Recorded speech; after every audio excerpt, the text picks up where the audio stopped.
Halo, semangat pagi, selamat pagi. Kali ini dalam sesi dan buku kali ini saya dan Mawan ya dari Pekau Jakarta bersama Saya Sahar dari Pekau Jakarta juga. Kali ini kita mau bahas buku judulnya The Power of Kepepet. Itu karya dari J.S. Setiadi ya. Itu tahun 90-an saya lupa. Tangan Bapak ya. Iya. Jadi gini, The Power of Kepepet itu lebih banyak membahas soal sebenarnya masalah mindset sama mental. Satu aja yang pernah saya tanyakan yang mungkin ya penasaran bisa membahas ini. Gimana Pak, gimana? Dalam sekian lama nih ya sampai dewasa sekarang sampai kerja di sini pernah mengalami nggak yang namanya kepepet? Pernah Pak, pastinya Pak. Pernah dalam keuangan, pekerjaan. Bisa cerita dikit ya nih, Iya. biar mungkin teman-teman tahu ini seperti apa sih? Masalah apa nih Pak? Keuangan nih, Apa aja? yang sensitif keuangan. Kita nggak usah, kita random aja. Kita apa nih ya yang pernah, yang kira-kira gini, yang benar-benar itu tingkatnya levelnya itu udah apa ya, level udah tingkat dewa lah misalkan ya. Keuangan kali ya Pak. Oke. Kalau masalah keuangan, pernah. Saya kan anak perantauan dulunya. Setelah saya lulus SMA itu, saya pernah merantau ke kampung Inggris belajar bahasa Inggris. Itu selama Jawa Timur ya? 6 bulan. Jawa Timur ya? Ya, Jawa Oh, iya. Timur. Terus setelah merantau, saya kuliah di Karawang, itu jauh juga dari orang tua. Yang pastinya setiap bulannya itu pasti dikasih biaya sama orang tua kan Pak. Jadi mau tidak mau kita manajemen uangnya dengan baik. Tapi namanya anak kosan itu kan pasti ada aja kebutuhan Pak. Apalagi kalau anak kampus entah kebutuhan untuk kuliah, untuk makan kita sehari-hari, gimana caranya kita untuk manajemen uang tersebut. Ada suatu saat saya udah kehabisan uang nih Pak. Di titik-titik tertentu tuh, apalagi di akhir-akhir bulan tuh pasti kehabisan uang. Nah itu kan kepepet ya Pak. Mau kayak gimana caranya saya tetap bisa makan dengan uang yang seadanya dan akhir bulan tuh masih agak lama gitu. Itu salah satunya. Nah solusi dari saya yang pertama puasa. Minum air aja, itu solusinya Pak. Itu. Tapi saya setelah saya melewati masa-masa itu, oh ternyata rasanya kepepet itu enak ya. Ketika nggak ada uang tuh ternyata saya bisa melewati gitu. Itu sih Pak. Kalau terkait finance ya Pak ya. Itu kalau terkait pekerjaan pasti sih, apalagi kalau sekarang posisi saya itu administrasi, pasti banyak administrasi yang harus saya kerjakan dalam waktu-waktu tertentu gitu sih Pak. Kalau Bapak sendiri nih, Nggak, saya masih tertarik ya kalau masalah pekerjaan nih ya. Saya oke lah, mungkin kalau yang itu saya no comment ya.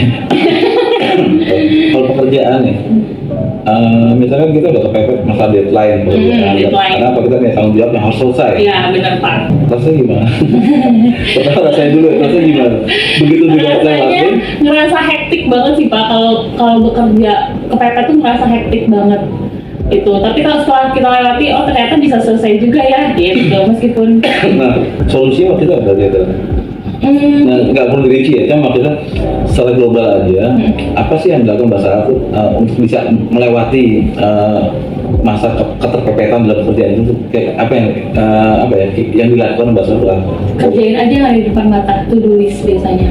Saya karena administrasi itu banyak yang harus dikerjain, prioritas mana yang harus saya selesaikan terlebih dahulu. Kalau saya gitu. Kalau misalkan saya bisa apa bisa saya lumpurin, saya lumpurin. Itu sih Pak, kalau dari saya. Definisi kepepetnya itu mungkin agak beda. Kalau saya sih mungkin lebih ekstrim ya. Gimana kalau Bapak? Jadi gini, kalau saya pribadi saya nggak tahu, mudah-mudahan sebenarnya. Tapi kalau misalkan ada salah bisa dikirimkan ya yang terbaiknya dalam kolom komentar ya. Kalau saya berpikir gini ya, pada dasarnya setiap manusia itu punya inner power ya.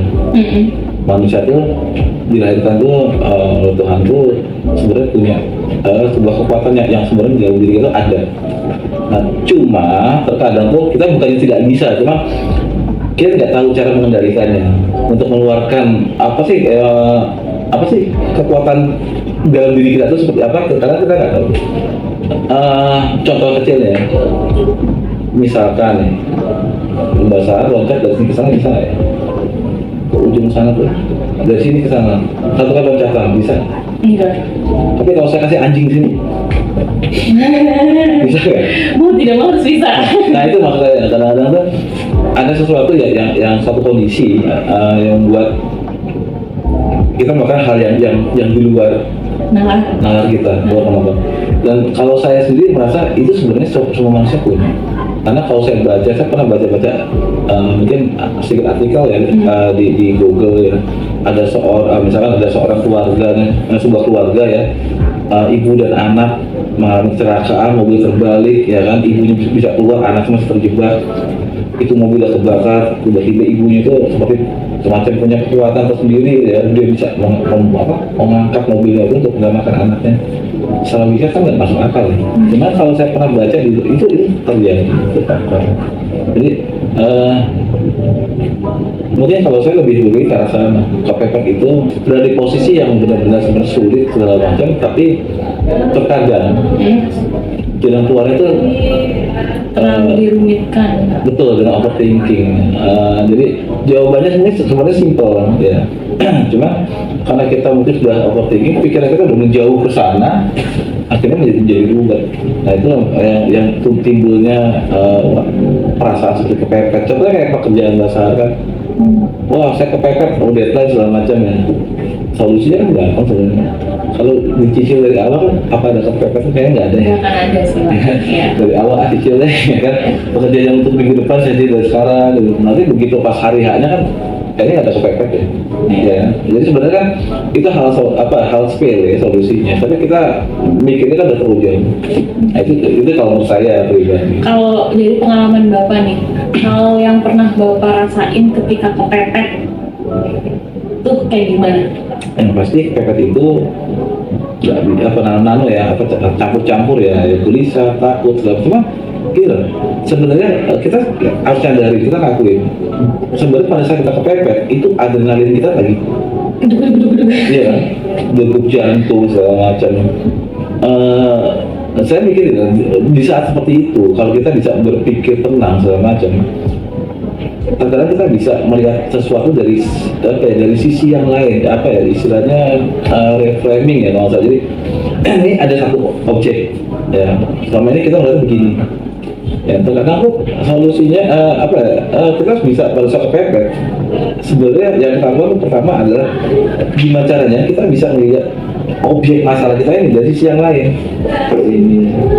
ke sini kalau dari atas gimana ya, dari bawah gimana ya, kalau dari sana di sisi kanan gimana ya, coba kecil. Ambil lah ya, saya pernah ditagih-tagih sama ada kolektor. Jujur ini kisah nyata ya. Ketakutan yang begitu tinggi, bikin saya deg-degan, hari ini deadline saya sudah sekian, itu udah ketakut segala macam. Sampai saya nggak bisa berpikir, tapi saya pikir kalau saya lari itu buat pikiran saya. Saya berpikir apa yang saya lakukan. Saya berpikir kalau saya jadi dia gimana sih? Oh itu kewajiban dia, ya kan? Dia digugatkan sebuah tanggung jawab oleh perusahaannya ya, untuk menagih, bukan nagih uang bukan minta uang ke saya, tapi menagih uang perusahaan yang saya pakai, yang saya pinjam. Artinya uang itu salah saya, tanggung saya. Terus kalau saya berpikir dari saya gimana ya? Maksudnya nggak punya duit, berbayar gimana? Tapi saya punya itikat baik untuk membayar gitu kan. Karena saya melihatnya dari beberapa sisi gitu, dan akhirnya saya balikan, saya harus pertemukan kondisi saya dengan tugasnya mereka tuh seperti apa, caranya gimana saya sambungin. Dan ternyata begitu ketemu apa yang saya bayangkan sebelumnya itu nggak terjadi, paham nggak? Iya. Ya, kayak mau dikasih lebih fleksibel waktu ya, dikasih beberapa solusi. Sebenarnya itu yang saya bilang, kadang hal-hal yang sebenarnya nggak kepepet itu nyebutnya kepepet. Sebenarnya nggak ada yang kepepet sebenarnya, tapi kepepet sendiri kadang diciptakan oleh diri kita sendiri. Aku paham Pak, kan kepepet kita dalam kondisi kepepet itu kan ada dua hal yang bakal kita rasain. Misalkan kepepet kita merasa deg-degan, takut, atau kepepet kita akan merasa tenang. Maksudnya dilakukan dengan tenang gitu. Nah, caranya biar kita dalam kondisi kepepet tapi kita mentalnya tetap tenang untuk menjalaninya, menurut Bapak kayak gimana? Kalau yang saya lakukan sebenarnya gitu apa ya, sebenarnya ini cuma masalah pola pikir ya, pola pikir. Saya mengerjakan ini dengan tenang, sama saya mengerjakan ini dengan tidak tenang. Hasilnya sama-sama saya mengerjakan, betul kan? Saya kerjakan dengan apa ya, tidak tenang, terus bergerak gitu kan. Tapi saya kerjakan ini dengan tenang, hasilnya sama, saya mengerjakan. Yang membedakan adalah outputnya, ya kan? Mungkin kalau saya nggak tenang, outputnya berantakan. Kalau saya tenang, outputnya mungkin tidak berantakan, cuma mungkin tidak sebanyak yang ekspektasi kita. Ya. Nah, tinggal mana yang mau kita lakuin? Yang kalau saya mikir, yang penting kita kerjakan. Ya, daripada kita kerjakan sekali, kita nggak tahu kan salah benernya, yang saya lakuin. Satu itu. Terus yang kedua, itu ya masalah trigger ya. Apa ya trigger itu pelatu apa ya? Pemicu, ya. Karena kita harus bikin pemicu. Kalau saya itu kadang gini, karena saya punya anak, punya istri ya. Ada satu malas. Padahal ini, belum ada deadline. Ini ada satu titik di mana kondisi saya adalah kepepet, ya. Nah, yang namanya manusia kan naik turun ya, rasa malasnya ya. Nah, biasanya kalau pelaku saya itu adalah di keluarga. Aduh, gue punya anak nih, kebetulan banyak nih, gue punya istri, ya selalu nunggu kalau gue pulang ke rumah. Itu kayak trigger, pemicu saya harus melakukan sesuatu itu sekarang, jangan tunda. Jadi baik lagi ke tanggung jawab ya. Kalau kamu mungkin ya orang tua saya berharap saya jadi sesuatu, jadi something gitu ya. Ya itu bisa jadi trigger juga sebenarnya. Yang mungkin sih kepepet itu sebenarnya bukan sesuatu yang tabu ya. Kepepet itu kalau saya pribadi bukan sesuatu hal yang tabu, bukan sesuatu hal yang menakutkan ya. Kepepet itu sebenarnya sangat indah jika kita tuh bisa mengelola dengan baik. Ini sih seperti itu kalau saya pribadi. Tergantung gimana caranya kita mengendalikan kondisi tersebut. Tergantung dari mindset kita sama ini. Ini sih itu. Kalau soal ilmu ya sama ya, cuma kembali ke ini. Kalau ini jadi suatu masalah besar, itu kan jadi masalah. Tapi kalau misalkan kita anggap ini masalah ini akan selesai jika saya lakukan. Walaupun kita nggak tahu apa yang harus kita lakukan ya. Pasti selesai. Walaupun mungkin tidak sesuai dengan ekspektasi kita. Harusnya 10 cuma dapat 5 ya. Yang penting selesai, yang penting dikerjakan. Itu kembali ke sini, sama ke sini, ya kan? Mental kita berani atau enggak? Nggak berani, jangan. Jadi kalau berani aja. Itu kalau simpel itu ya Pak. Sebenarnya sesimpel itu. Saya banyak orang bertanya di luar sana kan. Usia lo sekian, lo masih sales, lo masih kuat bersaing dengan berkompetisi dengan anak muda selamatkan. Kalau kamu enggak, ya. Dan saya buktikan saya masih aktif di dunia sales kan, masih aktif di lapangan, masih aktif fight dengan mereka kan. Jadi terkadang itu ya itu saya bilang ada satu batas yang sebenarnya inner power itu kita diatasin. Mungkin secara logika, usia saya itu udah gak kuat, ya. Sebenarnya kenapa saya bisa? Saya bilang pelatih. Ada pemicu yang saya sanggup mengalahkan mereka, saya sanggup berkompetisi dengan orang-orang yang lebih pandai, lebih pintar, lebih hebat, lebih kalau barat eye catching, enak dilihat ini ganteng nih, ini cantik nih, gue jelek tapi gue bisa ada. Kenapa ya? Itu karena saya punya pemicunya, saya punya pelakunya. Pada saat gue down ya juga, ingat anak, maju lagi, down lagi, dor, yang mini hajar lagi. Sebenarnya kembali ke sini, jadi nggak ada hal yang nggak bisa, yang ada itu cuma nggak mau. Mau atau nggak mau. Jadi nggak ada hal yang nggak bisa di dunia itu, nggak ada. Cuma ya itu mau atau nggak dijalani. Simpel kan? Mau atau enggak gitu. Ya itu mau atau enggak? Bisa nggak bisa, bohong. Bisa. Cuma lo mau atau enggak jalaninnya? Iya. Mau susah apa enggak? Nah, mau lewati atau enggak? Karena susah atau mudah kan kembali lagi ke sini kan? Iya. Gitu. Ya mungkin itu WhatsApp ya, bergabung kita kali ini ya. Mungkin ada masukan dari teman-teman yang nonton ini kita, bergabung kita kali ini bisa diberikan saran atau kesimpulan yang mungkin ada tanggapannya dalam komentar ini ya.